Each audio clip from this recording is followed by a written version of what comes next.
Ladies, gentlemen, boys, girls, Mets fans, Mets haters.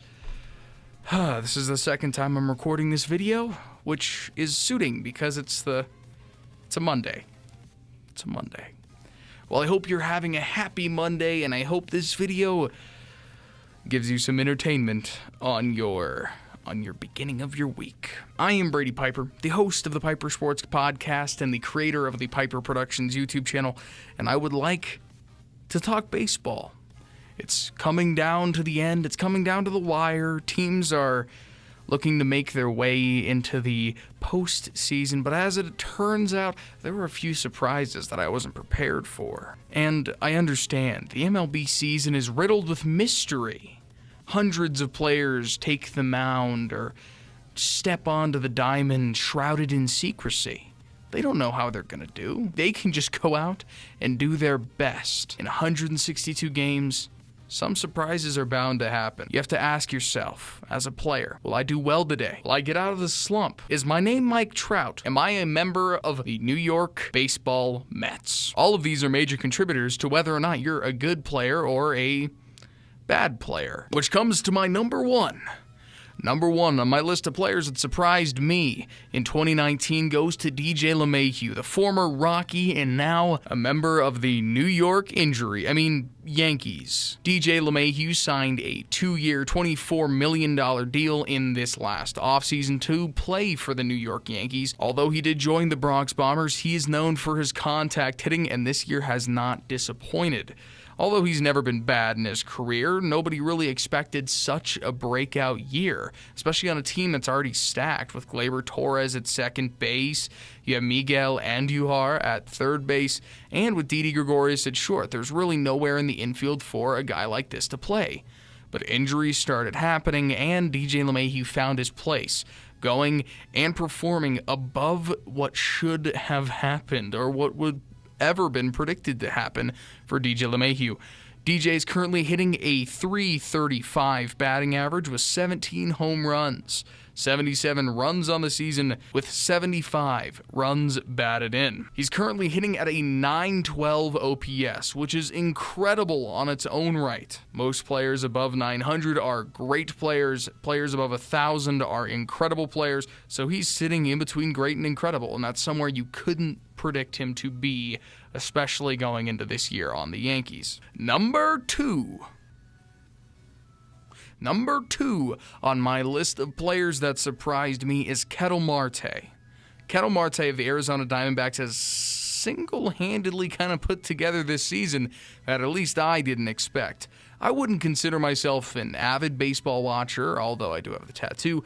I'm an above-average fan, and I haven't heard the name Ketel Marte honestly ever before this season. I went to the MLB All-Star game and saw him on the Jumbotron there and was like, this guy put together a decent season, and he's carrying it into this year.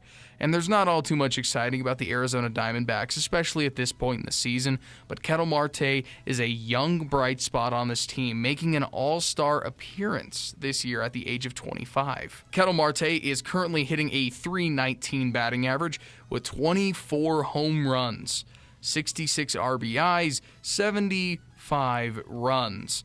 And most staggeringly, he's hitting at a .957 OPS, which is slugging percentage and on-base percentage combined. But the one incredible thing about this young player is he's a switch hitter and he's versatile.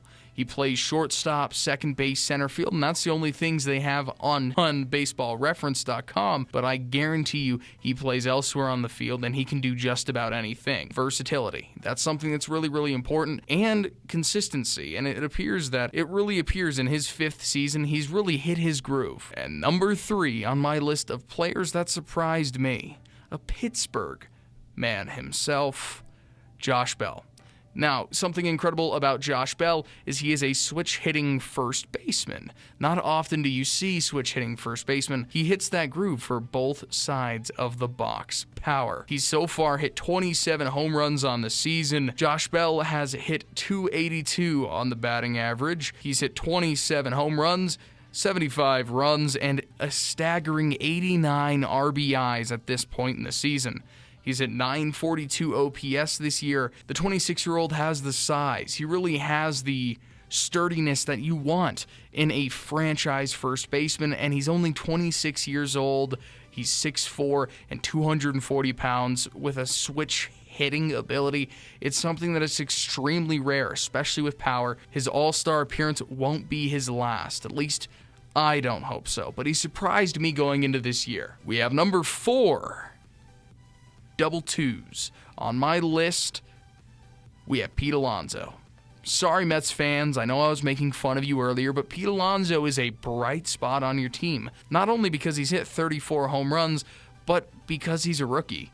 Not many rookies play this well, and the last rookie I can think of that's played this well is Cody Bellinger. And Cody Bellinger is an MVP candidate now. Just imagine what Pete Alonzo could be in a year or two. Pete Alonzo is a first baseman on the right-handed side of the box, currently hitting .256, which is decent for a power hitter, but he's hit 34 home runs, 67 runs by himself, and then 78 RBIs. He's hitting a 942 OPS, very, very similar to what Josh Bell is doing single-handedly on a team filled with pitching talent like Noah Syndergaard, Marcus Stroman, and Jacob deGrom.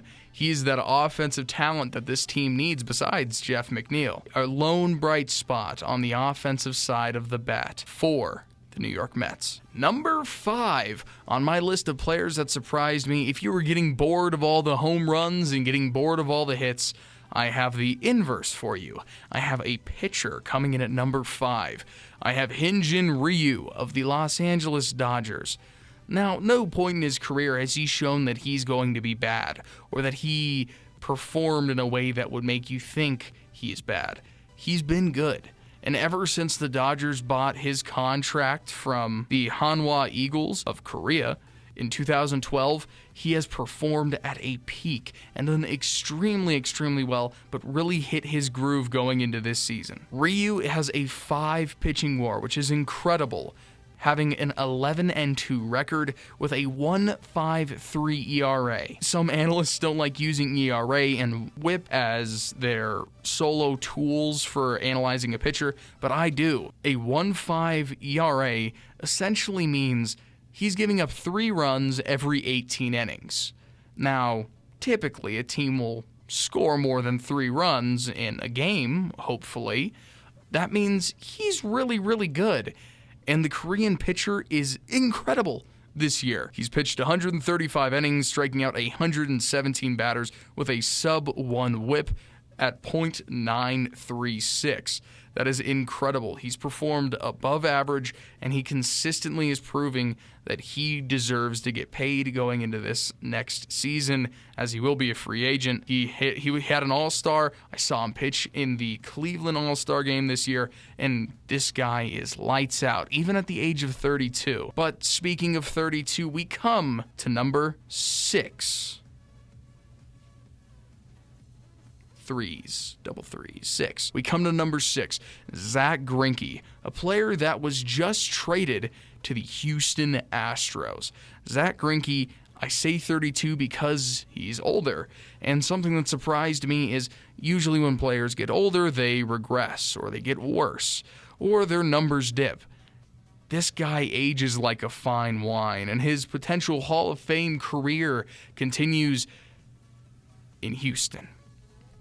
Zack Greinke has a 4.9 pitching WAR this year, which is incredible. He has 10 wins, 4 losses, and a sub-3 ERA at 2.9, meaning he gives up just about 2.9 or 3 runs every single 9 innings.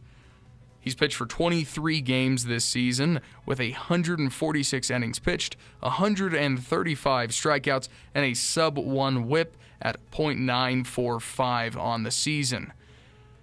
Him getting traded to the Houston Astros puts him on a contending team where he deserves to be, especially at his age. But he is getting paid. At least he deserves to be paid, and this season proves it.